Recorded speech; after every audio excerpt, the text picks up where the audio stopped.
What's up, guys? It's Josh back with SobrietyWoD. This is class 17. I think y'all did 18 last time because we wanted to keep the nutrition following the pyramids, but this is 17 and we titled it Resistance Training.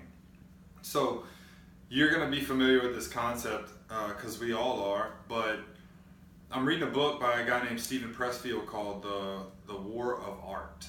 And the whole book is about this sort of fictitious entity that he calls resistance. It's kind of like the ancient Greeks and the dramatists and the playwrights and stuff used to personalize things like fortune and integrity, honor, things like that. It's kind of similar to that. He makes it a person, and so it's easier to identify its tactics.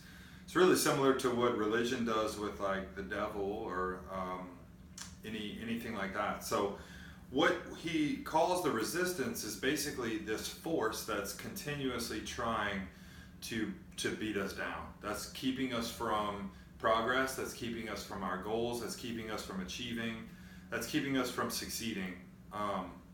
And so, we're really familiar with this force as far as addiction goes, right? How many times did you try to moderate? How many times did you try to set parameters for yourself? Or like the book talks about, that we had these high, lofty moral ideals that we just could not seem to stick to.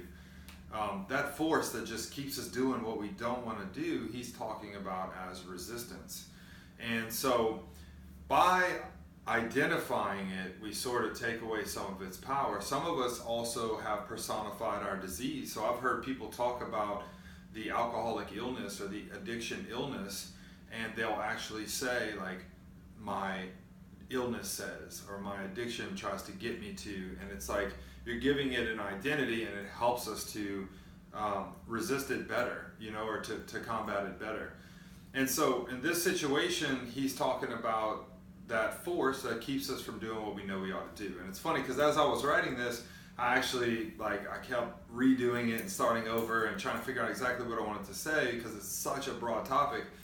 And I went and took out the trash, and it was like I realized that's something that I'll do. So one of the ways that I can identify resistance is that I'll start doing a bunch of other things that need to be done but don't need to be done right now. I usually know what needs to be done, and a lot of my procrastination and my struggle involves me just actively trying to get away with not doing the thing that I know I need to do. And so thinking about that, a lot of times it comes out in procrastination or the things that we do in procrastination. So what I wanted to do was just kind of briefly talk about, you guys can read the sheet, there's a little bit different stuff on here, but basically what I want to talk about in the discussion is how did you overcome resistance in your recovery?